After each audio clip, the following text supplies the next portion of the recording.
नमस्कार साथियों, हम आपके लिए लेकर आ गए हैं एजुकेशन वाले पॉडकास्ट का सेकंड पार्ट। होपफुली आपको फर्स्ट पार्ट अच्छा लगा होगा and I hope you will enjoy this as well. Thank you.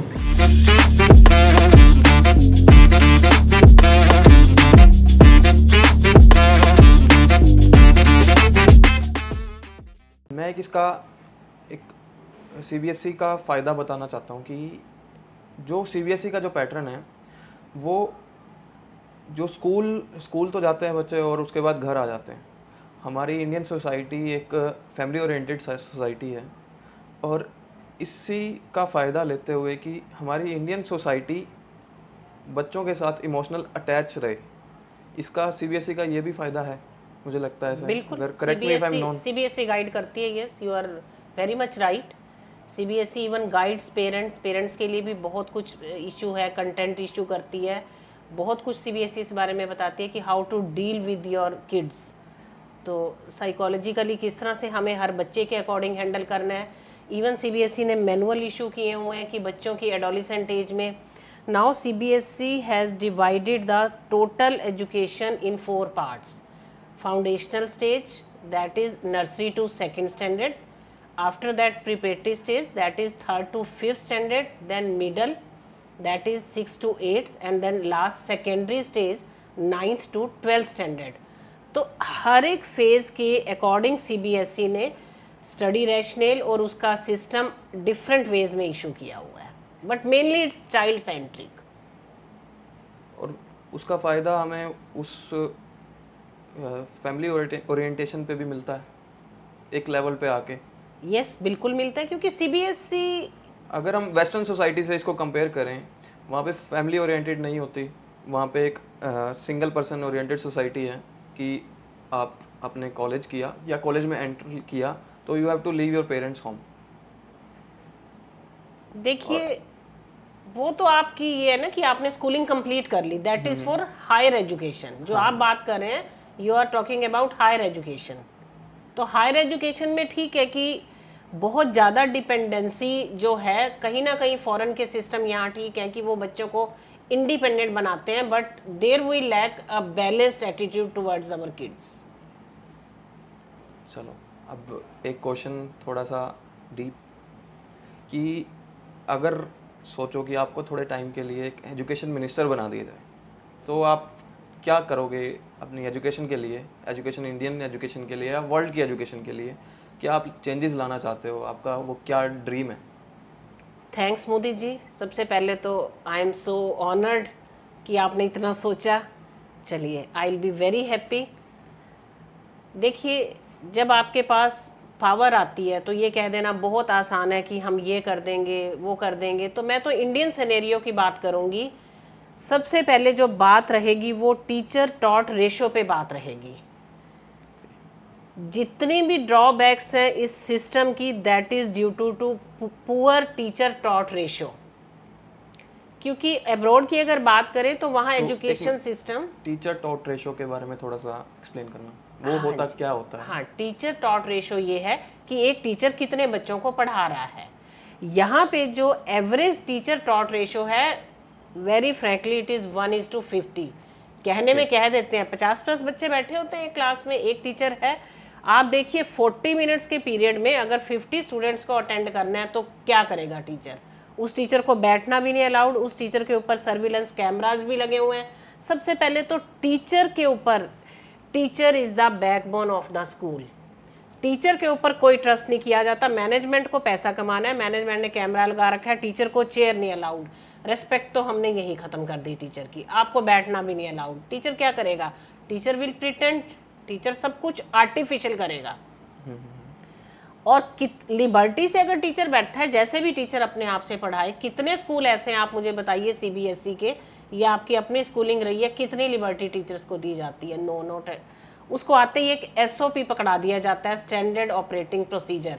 ये है जी, आपको ऐसे करना है, मॉर्निंग में इतने बजे आना है, ये क्लास लेनी है, ये क्लास लेनी है, ये क्लास लेनी है, बैठना नहीं है, नोटबुक आपको घर लेके जानी है, स्टूडेंट को आपने पनिश भी नहीं करना। पेरेंट्स टीचर मीट पे आपको पेरेंट्स से स्माइल फेस में बात करनी है। आपको जितना हो सके आपको पेरेंट्स को इतना आपको पेरेंट्स को परसुएट करना है कि पेरेंट जो है अगले साल बच्चे को यहाँ से ले जाने की सोच ना सके। सारे का सारा हम टीचर के ऊपर डाल देते हैं। मतलब हम एक टीचर को एक एक्टर बना देते हैं। एक्टर कह लीजिए या तो पपेट कह लीजिए, pretend कर रहा है वो। पपेट क्योंकि जितना जैसे हम कहेंगे टीचर ने वही रोल प्ले करना है। तो एजुकेशन में जब टीचर का रोल ही नहीं है तो टीचर से एक्सपेक्ट क्या करोगे आप?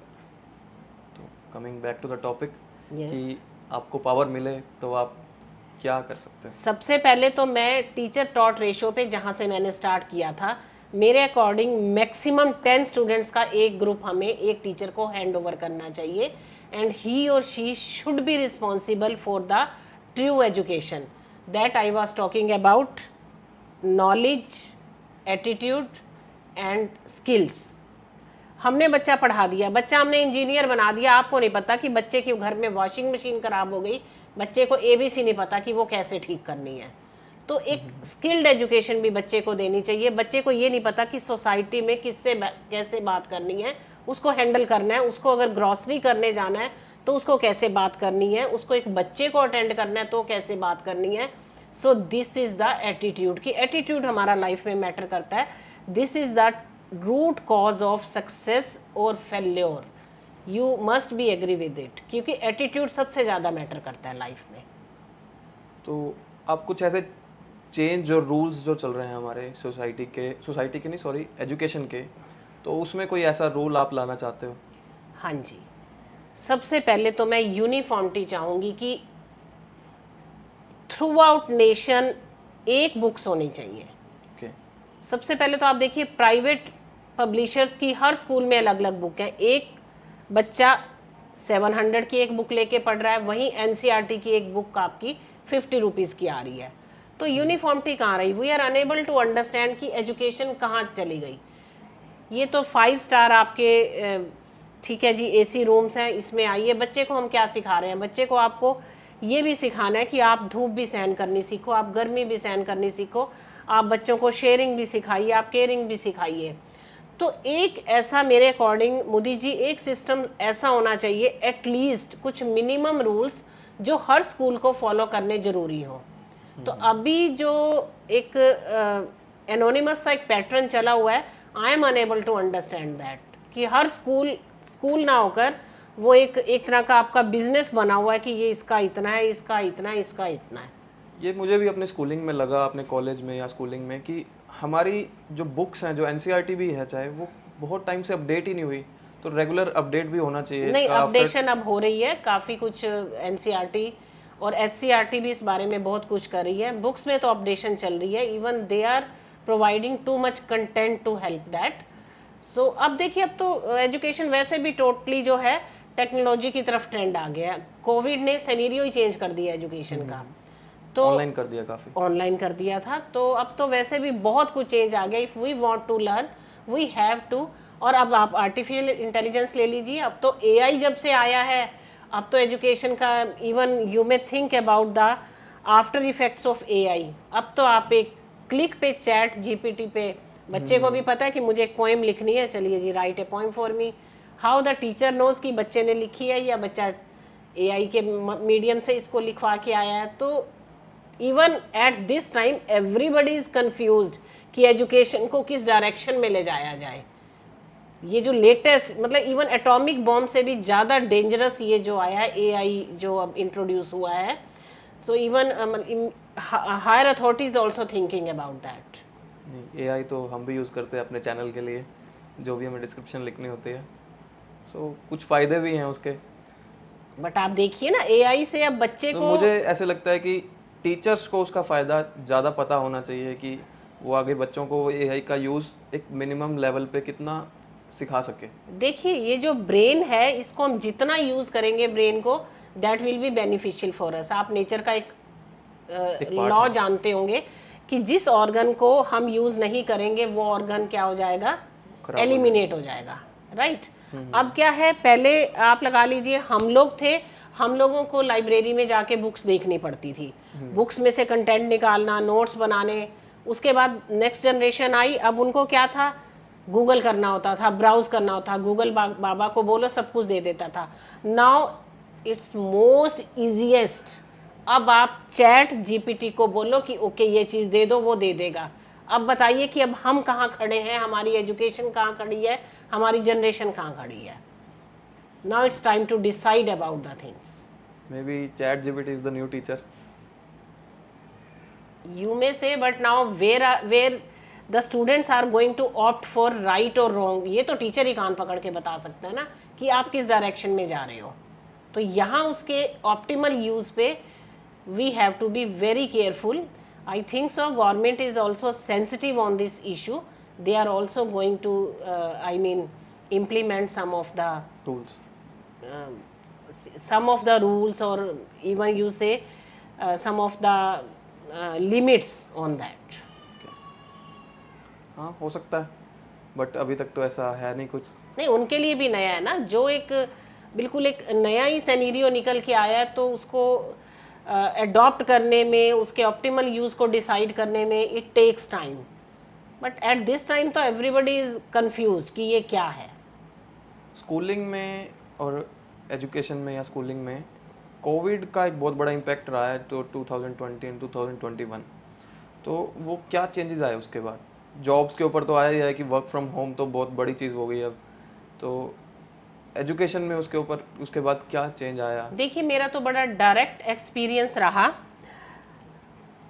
कोविड की जो आप बात करते हैं, कोविड में जो ऑनलाइन एजुकेशन का एक मीडियम आया, उससे डिस्ट्रैक्शन बच्चों की हुई।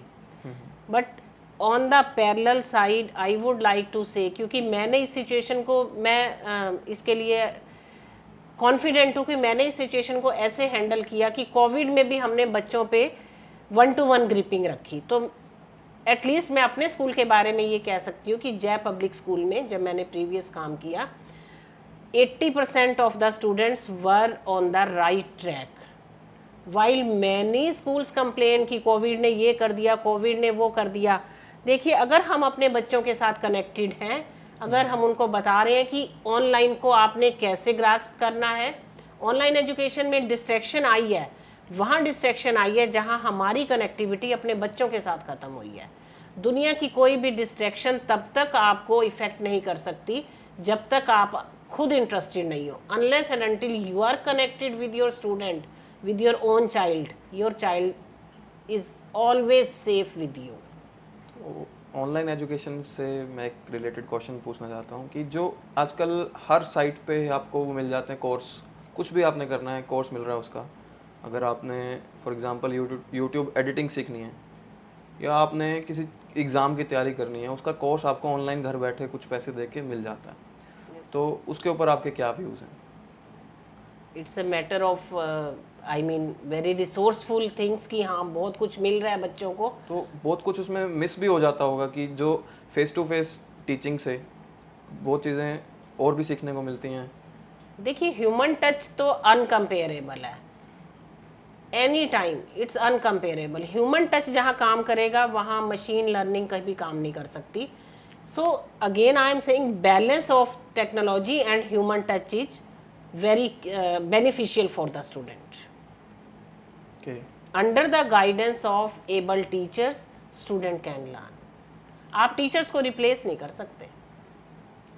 तो मेरा आपसे लास्ट सवाल, हाँ जी, कि आप इस एजुकेशन लाइन के बाद आपने रिटायरमेंट के बारे में कुछ सोचा होगा, तो उसमें आप क्या करना चाहते हो? रिटायरमेंट में वैसे तो अभी 10 ईयर्स हैं, it's a long period. But as I'm in administration field, so now I'm thinking about changing my field. अब मैं प्रिंसिपलशिप से टोटली एक एडमिनिस्ट्रेटिव फील्ड में आना चाहती हूँ। अब मैं एडमिनिस्ट्रेटर की कैपेसिटी में काम करना चाहती हूँ। तो I am thinking just to guide the teachers to school management. So I am thinking about this.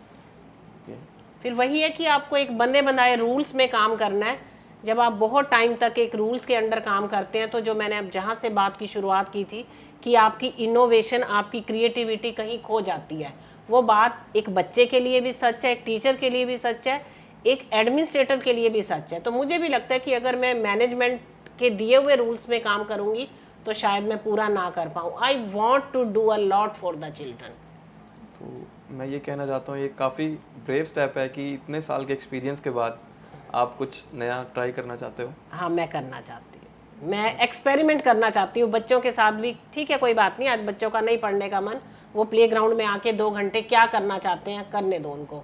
Let us observe the students कि कौन कैसे कर रहा है, कौन कैसे लर्न कर रहा है, क्योंकि children learn through various resources. कैसे भी सीखते हैं बच्चे, बच्चे ने आके किसी से बात की, वो भी एक सीखना है बच्चे का। तो मैं इस फील्ड में कुछ एक्सपेरिमेंट्स भी करना चाहती हूँ, and definitely I would let you know about the result of those experiments. I wish you all the very best. Thank you so Thank you. Much, thanks a lot.